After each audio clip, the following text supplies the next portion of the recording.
Well, we are on our way home, and every year, Amy and I usually talk about how things went leaving Harrisburg, talk about how things went leaving Lexington, or did we ever leave London together? I don't think we ever did we? I'm not sure if we ever did.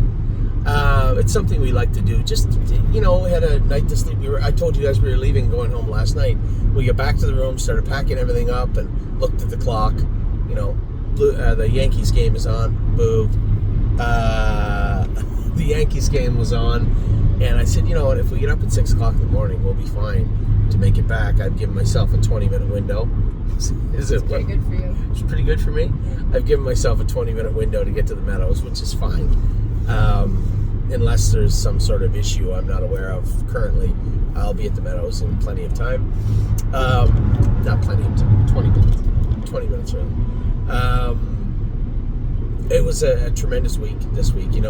I talked about, actually we have a number of major updates this morning. I'll start with this. We talked to a number of clients this week, both in Kentucky. And if you were in Kentucky and you took the time to come out with us or come out to dinner with us or we'll walk around and look at horses, thank you very much for doing that. I ran into a lot of people. It's nice to see Gary and his wife and Mike and his wife.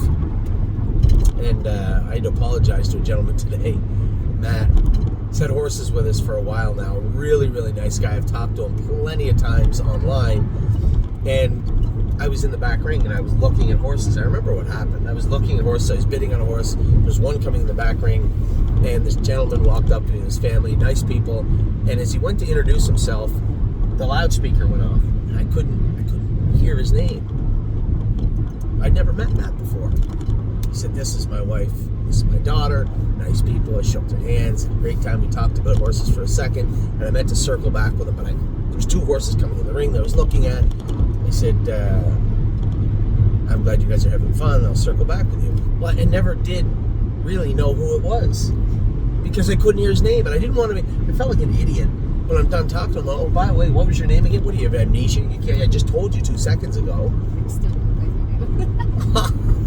I felt bad about it. And then he messaged me because he said, well, these are the horses I'd like. And the night before he messaged me and said, I'm on my way down and I'll connect with you. And then he messaged me, these are the horses I like. My response was, I'm really sorry that I didn't get to connect with you, but I'll get these shares taken care of. No problem, sir. He goes, well, we did connect. I literally shook your hand. It would have been less embarrassing to just ask him. Yes, in hindsight, I should have just stopped and said, I'm sorry, I didn't get your name with the speaker and the loudspeaker. I didn't get your name. But no, I didn't. I pulled a U. That's what you would do. Oh. I pulled a U. And now I looked twice as stupid when I sent the email. He must have read the email. Like, is this guy drunk? Like, was he on drugs or something at the sale? Anyway, my apologies, Matt. Beautiful family. I'm glad you got your 3 horses for the for the Massachusetts Stakes. He just emailed me back. We were actually the underbidder on one of the horses. So I might have actually not only did I not get your name and made a fool of myself, but I actually cost you money because I was the underbidder on one of your horses. It's a lot of information. Anyway, it's all meant well. All meant well. There's no different than Randy bidding against me, though. That was pretty cool. We both. That's at least a full beer story. Yeah, that's it. It didn't matter. All we did was cost somebody in the front a lot of money, is what we did. A lot of money. So I want to talk about the races that we had yesterday and the races that are coming up today. I want to talk a little bit about the sale with Amy, my wife, who did a great job. One of my favorite horses in the sale you picked out, by the way. You did it again. I wouldn't say I picked her out. Well, no, I sent you to look at her, and you liked her. And then I just made sure you didn't buy something between where we were and her. That's fair. Because I liked her better than your other options. And what Amy's describing is exactly what happens. Now, I bought that colt for $12,000, and I looked at him, and I'm like, he is right up our alley. That is flyer written all over it. And I'm like, what about the one coming later? I wish maybe I should have waited. And there was 2 coming later, and they both went for way more money than I would have paid for them. So not only did I make the right decision at the right time, but we got lucky because the other horses brought more. That's a huge problem, right? When you're enamored with hip number, 261, and you really like hip number 194, and it's in the ring for around your price range, there's such a tear there, you don't know what to do. Because more times than not, you know what happens? You pass on 194 and you don't get 261, and now you're left with no horse. And that's exactly what happens. But it doesn't happen like that all the time with us because we have so many horses to bid on. It's just really a lot number. Well, we didn't get that one, we'll get the next one, right? So we'll talk about the sale and how it went down and my thoughts on everything that went on in the sale. I do have a big announcement. Been dealing with it for a little while now. A little bit of an immigration problem for our trainer, Jason McGinnis. He, obviously, as you guys know, he got married to Carrie that works with us. A very, very nice girl. And he had an 01 the same as I did, and he went to renew it, and there was some lag time, maybe 2 months or something. He was married to Carrie at the time. He didn't think anything of it, but he wanted to do what was right. So he got his permit done, and he went to pick it up in Canada because you have to get it stamped going back into the States. He went to go back in and get it stamped, and they said, well, your permit ran out a couple of months ago. He said, yeah, I got married, and I applied for it, and I didn't follow up, and they said, hey. Now, the last administration, this probably wouldn't have been a big deal, but I don't know if you're paying attention to the news. For this administration, it is a very big deal. So Jason, although his work permit is fine to work in the States, can't enter the States right now. So it's been a bit of an issue. You may have noticed he was missing from the Jug Week festivities. It's been extremely difficult on Carrie and extremely difficult on Jason. A lot of stress. And these are good people, right? And just, it's been very difficult to deal with. And our crew is on point. Like, Jason has been talking to everybody multiple times a day, every day since he's been gone. Lauren and Jason Merriman have really picked up the slack and are hard workers and diligent, good people also. We get an entire, on both sides of the border, stuff like this, it's certainly not water off a duck's back, but it's a big duck. And our people are just great.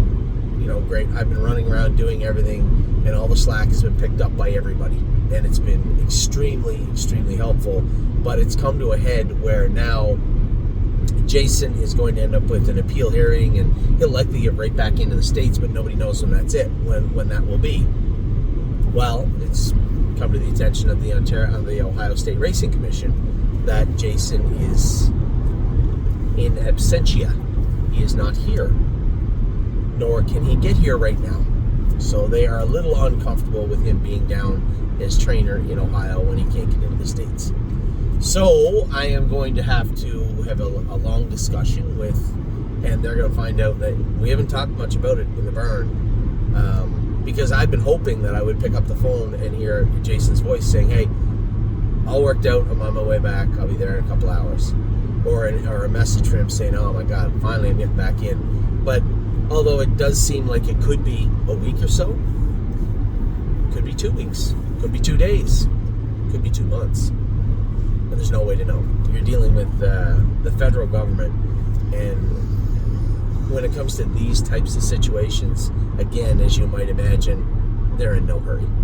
So there is a little bit of a difference in the fact that Jason was legal to be here, just not legal to work here at the time. It was only a matter of 6-8 weeks or something, and he is married here in the U.S., and his wife is dependent on him. Carrie was supposed to have a knee operation, I think, and obviously, a knee operation, you just can't bounce around. So Jason has to be here. So there's a lot going on that would likely push him to the front of the line, and it would likely be expedited, and this will likely be a blip on the radar down the road. It's on the radar right now. So we're going to have to do something in the next week or so. You're likely going to see Lauren or Jason be down as trainer, rightfully so, down as trainer here soon. And when it comes to Jason, as I said to him, I said, well, I know that Harry's barn has enough horses right now for Harry and Tyson. They got about 6 or 7 there. Dominic's barn's starting to fill up, and Jason is in the barn. I said, you know what, don't worry about it. We'll just send a couple of horses that were maybe just going right to Dominic. They can stop, and he's in the same barn. You can do the horses, make sure that you get a paycheck, and because that's a big loss, right? He's losing his 5%, and we haven't paid him for being over here. You can't just pay everybody all the time. So we're going to put him to work. It'll be north of the border for now. It'll transition back to south of the border as soon as it can. But in the coming weeks, you're probably going to see Lauren Harmon or Jason Merriman go down as trainer on the horses, because that's who's there right now. That's who's doing the work. I'm in the barn every day, especially now that the sales are done, and in between Lexington and Harrisburg, I'm not gone very much now. There's less racing. I have a little bit in Corbin, maybe, depending on who's down there. The sale in Ontario is coming up, but for the most part, we'll be there. And these are the guys that have been there. You know, we've been shouldering this for a while, and I can only imagine how stressful and hurtful and painful it is for Jason. But a cautionary tale for me, because my 01 is up a year from today, and I won't be waiting till the last minute. I know you won't have me waiting till the last minute to get it done anyway, but I won't be waiting till the last minute to get it done. And that's not a dig on Jason. I really never dawned on me it was going to be a problem until it was. So there you have it. Some disappointing news, but as I said, just it's not the end of the world, Jason. You know, I know maybe you watch these videos. Not the end of the world. It'll be a blip on the radar in no time. So wishing him a speedy appeal process. It's, by the sounds of his lawyer, it should be a little more imminent than originally thought. So there you have that. We're going to talk about the horses that raced the last couple of days here a little bit, and then we are going to get into talking about the Lexington sale. You guys know about Arrowhead Hanover, Looks Like Money, both. It's not Tyler's fault. I had somebody say to me, "Oh, that kid just took those horses off the gate." I told him to. You want him to leave with Arrowhead Hanover and get him butchered? I saw who was in there. That horse crushed everybody in 51 and 3. And if Arrowhead Hanover drew 2 and that horse drew 1, it was a problem to keep up, let alone leaving out of the 9 hole. It just made no sense. I said, hey, if you look left and everybody's on the gate, which they're going to be, they all want to protect position, they all want to follow Aaron, just file him in behind, try and get paid. It didn't work out, he didn't get paid. The horse trotted 53 and 4. The most distressing thing that happened yesterday was not the race. The fact that we entered him back in Dayton in the class he was supposed to be in, and he drew 9 again. That was the distressing part.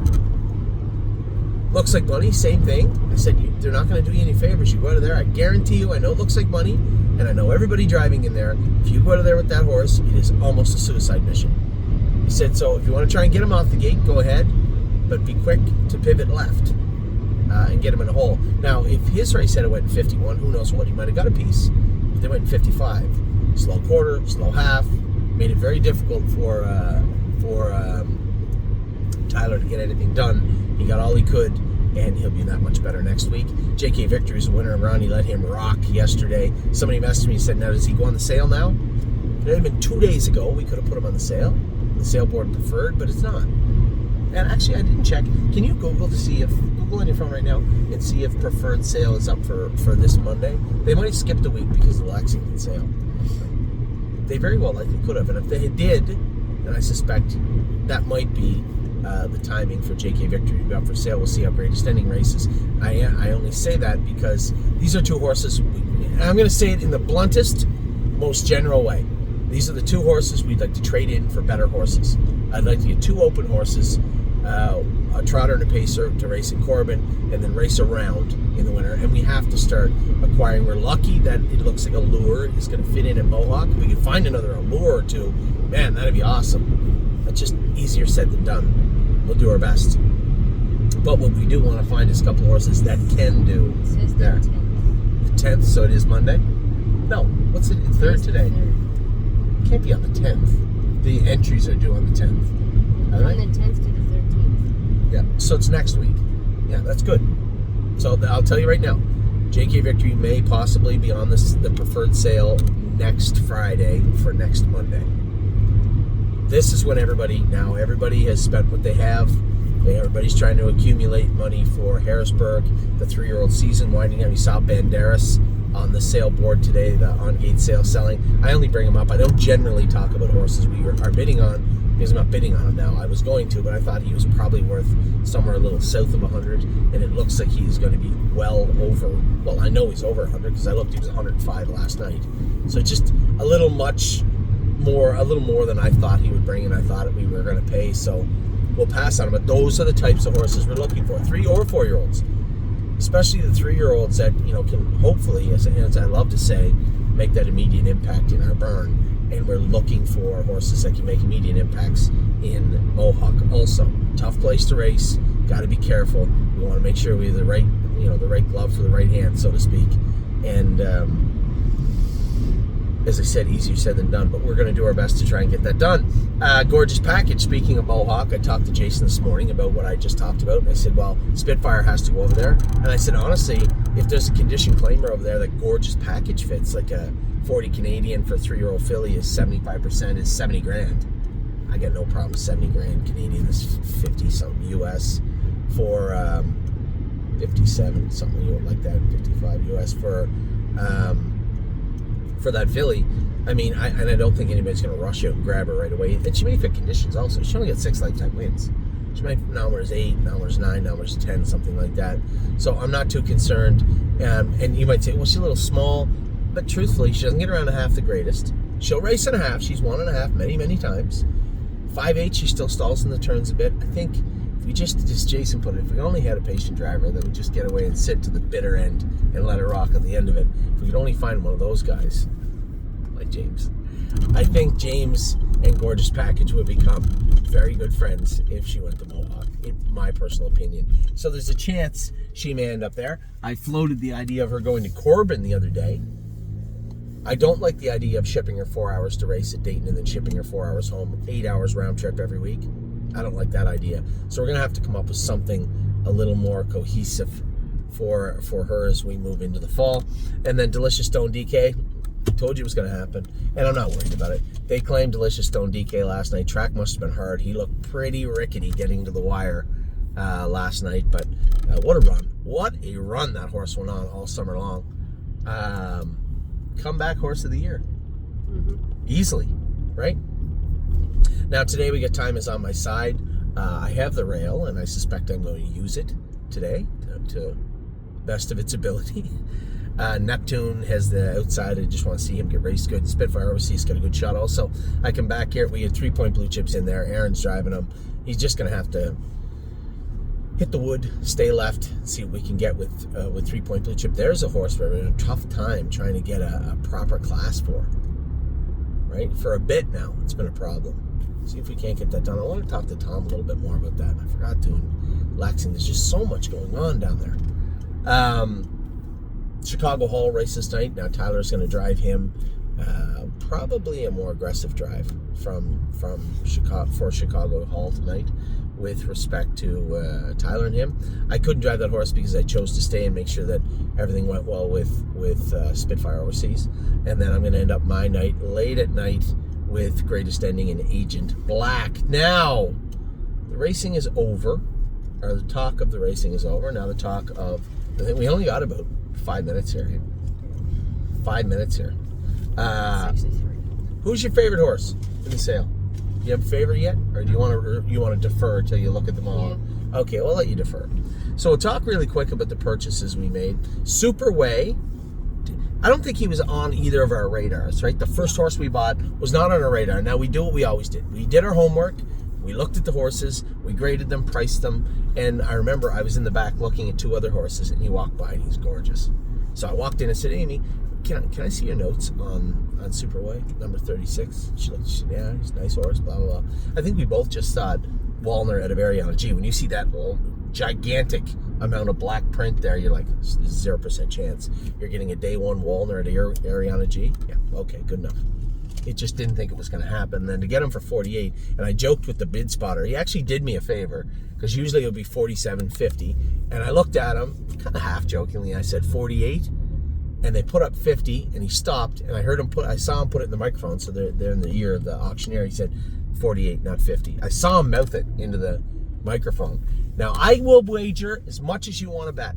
There has never been a day one horse in the last decade at Lexington purchased for exactly $48,000. Do you want to take that bet? Any 8. No, well, any 8, but definitely 48. Yeah. I will bet good money there's never been a horse bought on day one in the last decade at Lexington, maybe ever, for exactly $48,000. Yeah. And I looked at Amy and she looked at me and I said, what a way to start the sale. We got this horse for $48,000. Come right in next, and I was so proud of myself. I was kind of quietly patting myself in the back when the Italian crew come over and told me how much they thought that was a very good buy. The purchase on X-Ski. He said he loved the filly. He thought the pedigree was great. Loved her. Had all high marks and a bunch of Italian writing. They like Jim Burry too. Did they really? Yeah.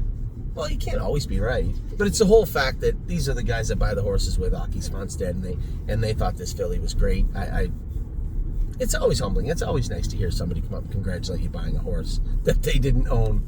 Yeah. Deadline, easy purchase, $32,000, and this was probably spot on what I had him marked at least in my head. I said, always be Mickey. People are kind of take him or leave him types when it comes to always be Mickey. Be Perfect BG, maybe it wasn't in the front of everybody's mind. I just thought that this was an easy purchase, and that's exactly right around where I thought he would go. We waited till the next day. Frolic, now, for those of you out there, Frolic is super subscribed. We had to chop everybody down from what they wanted and tried to get everybody in and couldn't. Amy loved the filly, couldn't get in on the filly. I love the filly, but I'm fine either way. But she never get in on her, so you're gonna have to get over it though. You're okay now? Yeah. She says she is, but I don't know if she is. The next horse was one that Amy and our entire entourage loved, was Highland Fire and Ice. It was funny because when she was going in the ring, the boys on the side saw me getting ready to bid, and they're like, good luck, kind of giggling. And I think the assumption was she would bring $300,000, $400,000, $500,000. Where are they going? To the hotel. Oh, $300,000, $400,000, $500,000 that this filly would bring. And if it was Ontario and Kentucky, it would have been a lot higher. We wouldn't be talking about Highland Fire and Ice right now at all. If it was Ontario and Kentucky. Just wait one sec. We'll finish this, and then I gotta go, and you gotta go. But it didn't work out that way. Did you think she'd bring? Did you pay much attention to her? Like, I know what I priced her at. You sent me to the gas station. I did. I know, but did you see her before? Did you look at her beforehand at Spring Station? Yeah. You did? Yeah. Did you like her though? Yeah. I think everybody liked her. I know that it was funny. I'll never forget it. One sec, Bob. I'm just doing a video. Oh. Don't ask. Another story? 3 weeks ago, I was just talking about the horse that crunched it. Bob, Amy's stepdad, asked where I got the dent in my bumper. And as we were talking about the horse that caused the dent in my bumper. Wow. That's why I went to the farm, was to look at that horse. That was the main reason I went to the farm. Yeah. So, Highland Fire and Ice, one, I thought she would go for more than this. Not by much, only because Ontario eligible only. Which, there's 13 races counting if she's good enough for the Breeders' Crown, she's good enough to go to Kentucky, she's good enough to stay in Ontario and race in all the sire stakes there. She has the Peaceful Way, she has the what's the other one? Oh, it's right on the tip of my tongue. Anyway, between the sire stakes, the finals, the Peaceful Way, the Simcoe, the Champlain, the blah, blah, blah, the everything, and then at the end of the year, if she's good enough to go to the Breeders' Crown, that's like 13, 14 races, which is more than enough. So, but for those of you that have been to the sales, you know that there is a discount when it does not say "and Kentucky," and it usually does help, at least right now, when it does say "in Kentucky." Did you notice that also? Yes. Yeah, 100%. Juju Me, everybody was kind of torn on. Listen, I'll be the first to admit it. The front dam, if you take out Juju B, is not that strong, right? I admit it. I'll be the first one to say it. But you don't get to take out Juju B. Now, what I'd said to Amy was, if you want to take a deep dive and go back and look at the brothers and sisters of this particular animal, I bet you they don't look like good horses on the track. This filly is a giant, isn't she? I'll comment after you break her. No, but she's a giant. Oh, yeah. She's a gigantic filly, and I love the way she moved in her video. I love the way she has how her presence was. I love her sire.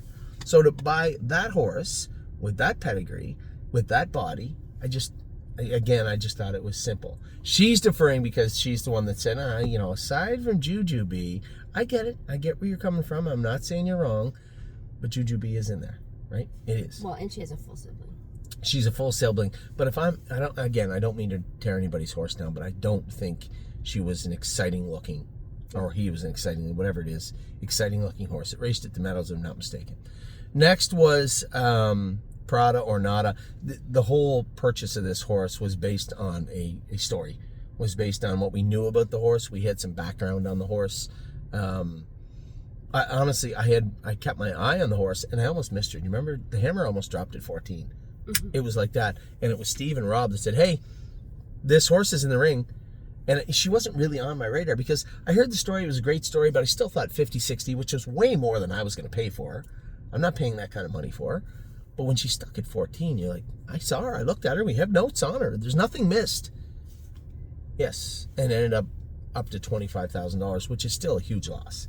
But as I said, the only thing is we can try and do the best we can. And hopefully the next one they put through out of this mare, they hit a home run with, I guess. 420, this was easy again. I was very frustrated we didn't get any of the pacers. We wanted the top end pacer. And then this filly came in. I thought 70 or 80 is what I thought. Still a nice horse, but not as good as the stupid named horse early in the sale that I wanted. Oh, yeah. Right. I love that horse. I'm sure there's a great story behind that name. I shouldn't say that. But that was my favorite one. And I was the underbidder on the Always Be Mickey on day 1, too. It went for 150. I like that horse, but a couple of our clients, too, the pacing clients, were a little chilled on Always Be Mickey, so I left it alone. I just left him be. But this filly, Who Let the Dogs Out, was simple, and again, went for a little bit less than I thought. Pilot Caviar, one of my favorite horses that we bought in quite a while, is this filly right here. I loved her. I had great notes about her when I looked at her. I sent Amy and Rob and Randy down to look at her when I was on the broadcast in the show. I did not want to miss her, and I wanted an impartial view of her. Everybody loved this filly, and I just thought that this was one of my favorite purchases of the whole sale. I know we're going to break them, and we shouldn't have favorites already, but this is one of my favorites. She's got class. The only reason we bought that horse is because of you. You wanted to stay and look at Frigg. The horse that was 592 was the one Amy wanted to look at, like right at the end of the sale. And as I got looking, I'm like, what is this horse doing, the last horse in day 2? Why is this horse here?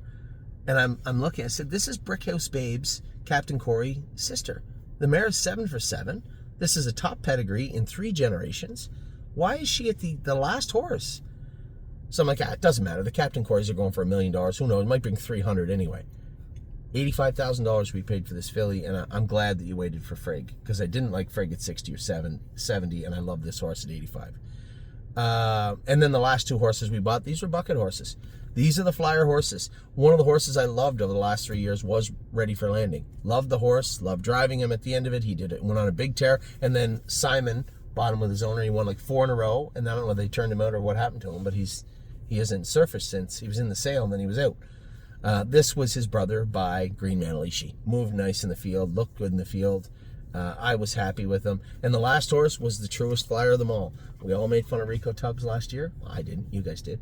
But Stuntman moved nice in the field. The pedigree's nice. The front end is soft. Soft front end. But the back end of the pedigree is tremendous. So that was the sale. Do you have anything to add, Mrs. McDonald? I know we're here now. We're home. I'm trying to get going. She's trying to get in. Nothing to add? Nothing you're interested about, excited about? Who are you excited about then? Who are you excited about? I'm excited about our homebreds, actually. Oh, good call. I see you're a little politician. You pivoted right away from the question given to you. I saw what you did there. That was good. I learned my lesson on... I'll never learn my lesson. I still have favorites. On commenting before they're broke. I still have favorites and other ones, and I'll tell you the comment I will make is the echoing what our client said. Like the best sale we've ever had in our life was the one we just left. Yeah. So take care, everybody. I'll talk to you all very soon. Drop me a line if you want to. As I said, the shares, there's not going to be a whole lot left come Sunday. There's well less than 200 right now, and I think once we're done getting the emails in from the bucket clients, there's going to be less than 100. We'll see if I can help everybody out. I will be happy to, but it's a good sale. Take care.